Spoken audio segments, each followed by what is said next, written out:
دیکھیں بعض طویلیں ہوتی ہیں لیکن وہ باطل طویلیں ہوتی ہیں، اپنے آپ کو مطمئن کرنے کے لیے، اپنے ماننے والوں کو مطمئن کرنے کے لیے ہوتی ہیں۔ ان طویلوں کا پورے قرآن کے ساتھ یا پورے دین کے ساتھ کوئی تعلق نہیں ہوتا۔ پچھلے جو پیغمبر آتے رہے ہیں نا، تو ان سے پہلے پیغمبر ان کے بارے میں پیش گوئی کرتے رہے ہیں کہ میرے بعد یہ آئے گا، یہ آئے گا۔ یعنی آپ کبھی آپ کے ہاتھ میں انجیل لگے یا بائبل لگے پوری پوری، آپ اس کو پڑھ کے دیکھیں، اس میں باقاعدہ طور پہ آپ کو ملتا ہے کہ پیغمبر جو ہوتے تھے وہ آنے والے پیغمبر کے بارے میں پیش گوئی کر کے جاتے تھے کہ پیغمبر میرے بعد فلاں آئے گا، تم نے اس کا ساتھ دینا ہے۔ خود قرآن میں بھی اللہ تعالیٰ یہ فرماتا ہے کہ ہم نے یہ عہد لیا تھا کہ جب بھی کوئی تمہارے پاس پیغمبر آئے تو اس کا تم ساتھ دو گے، اس کی مدد کرو گے، اس کی نصرت کرو گے۔ تو یہ ہر پیغمبر سے وعدہ لیا گیا تھا۔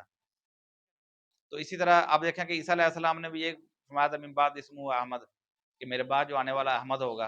اور آپ جب انجیل کے اندر پڑھیں تو اس میں بے شمار نشانیاں ہیں، بے شمار نشانیاں کہ جو وہ پیغمبر آخری آئے گا، اور اس میں یہ بھی ہے کہ وہ آخری ہوگا، اس کے اندر یہ بھی ہے کہ وہ ہوگا بھی آخری، اس کے بعد معاملہ ختم ہو جائے گا۔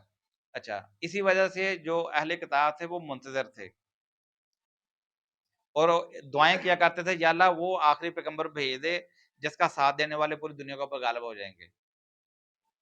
کانو یستفتحون من قبل، اللہ تعالیٰ کہ وہ فتح کی دعائیں مانگا کرتے تھے، یا اللہ وہ بھیجتا کہ ہمیں فتح مل جائے تاکہ ہم اس کا ساتھ دیں۔ لیکن جب وہ اللہ کے رسول صلی اللہ علیہ وسلم آ گئے اور انہوں نے اس کو پہچان بھی لیا، اللہ تعالیٰ کہ جب وہ آ گئے فلما جاؤں وارفو بھی، جب وہ آ گیا اور انہوں نے اس کو پہچان بھی لیا، فکافروا بھی، پھر اس نے اس کا کفر کر دیا، فلعنۃ اللہ علی الکافرین۔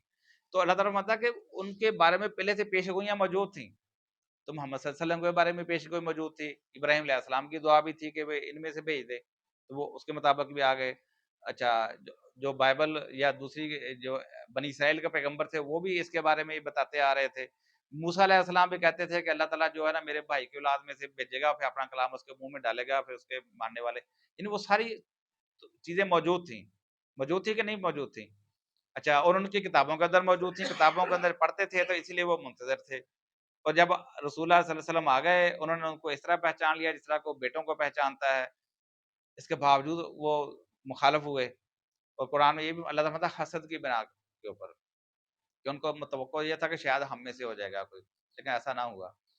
اچھا، اب یہ جو باتیں کرتے ہیں اس کے لیے قرآن سے کوئی ایسی دلیل لے کے آئیں کہ قرآن یہ کہتا ہو کہ محمد رسول اللہ صلی اللہ علیہ وسلم کے بعد بھی کوئی نبی آئے گا جس کے اوپر تمہارے اوپر ایمان لانا شرط ہے، تمہارے اوپر اس کا ساتھ دینا تمہارے اوپر شرط ہے، تو قرآن کی آیت لے آئے نا۔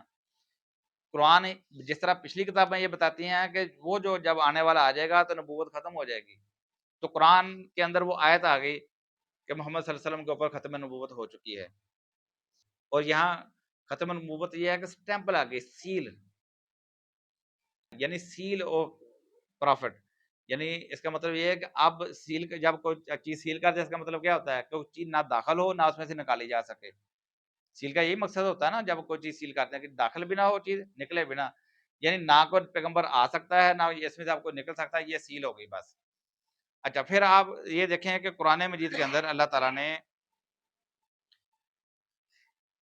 اہل ایمان سے جو ایمان کا مطالبہ کیا ہے وہ کیا کیا ہے؟ والذین یؤمنون بما انزل الیک وما انزل من قبلک، کہ یہ متقی وہ ہیں اس کتاب سے ہدایت لینے والے، ہدی للمتقین، کہ جن کی صفت یہ ہے کہ یہ اس کے اوپر بھی ایمان لاتے ہیں جو ہے محمد صلی اللہ علیہ وسلم تمہارے اوپر نازل ہوگا، اور جو تم سے پہلے نازل ہوا اس کے اوپر بھی۔ اگر آپ کے بعد بھی کوئی کتاب یا کلام نازل ہونا ہوتا، کوئی وحی نازل ہونا ہوتی، تو اللہ تعالیٰ فرماتا ہے، یہ کہہ دیتا ہے کہ یہ اس کے اوپر بھی ایمان لائیں گے جو تیرے بعد نازل ہوگا۔ پھر خود رسول اللہ صلی اللہ علیہ وسلم نے فرما دیا لم یب کا من النبوہ، کہ نبوت مکمل طور پر ختم ہو چکی ہے، الا المبشرات، سوائے مبشرات کے۔ صحابہ نے پوچھا مبشرات کیا ہے؟ ما رؤیا رجل صالح، کہ کسی نیک بندے کا اچھا سچا خواب کو ہو گیا، اس نے جیسا خواب میں دیکھا بعد میں دیکھا کہ واقعی اسی طرح ہو گیا، لیکن دعویٰ تو اس کے اوپر کوئی نہیں نہ کر سکتا۔ یعنی یہاں لم یب کا من النبوہ، یعنی نبوت نام کی ہر چیز ختم ہو گئی۔ لا نبی بعدی، لا لا نفی جنس ہے، یعنی ہر طرح کی نبوت کی جنس جو ہے وہ ختم ہو گئی. لا نبی بعد، یعنی میرے بعد کسی بھی طرح کا کوئی نبی نہیں آئے گا. یعنی خود رسول اللہ صلی اللہ علیہ وسلم نے یہ بتا دیا، اور خود قرآن جو ہے ختم نبوت کی آیت قرآن کے اندر موجود ہے.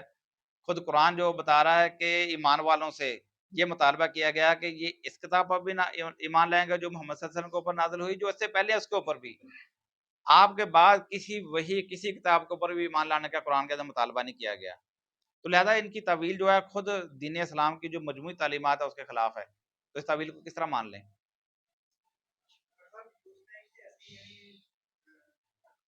اچھا پھر دوسری بات کہ یہ چیز تعویل کی محتاج نہیں ہے، اس کے لیے تو نص قطعی ہونی چاہیے تھی. قرآن کے اندر واضح نص کے اندر چیز ہوتی کہ محمد صلی اللہ علیہ وسلم کے بعد بھی نبوت جاری رہے گی، اور تم اس کے اوپر بھی تمہارے اوپر ایمان لانا ضروری. خود رسول اللہ صلی اللہ علیہ وسلم کو بھی چاہیے تھا قیامت تک میرے بعد پیغمبر آتے رہیں گے، اور اگر تمہاری موجودگی میں کوئی پیغمبر آ جائے تمہارے اوپر فرض ہے کہ تم اس کے اوپر ایمان لاؤ، جس طرح عیسیٰ علیہ السلام کہہ گئے باقی پیغمبر کہہ گئے. ایسی کوئی بات نہیں ہے، یعنی کوئی اس کے لیے نص قطعی موجود نہیں ہے. تعویلوں سے جو دین نہیں بن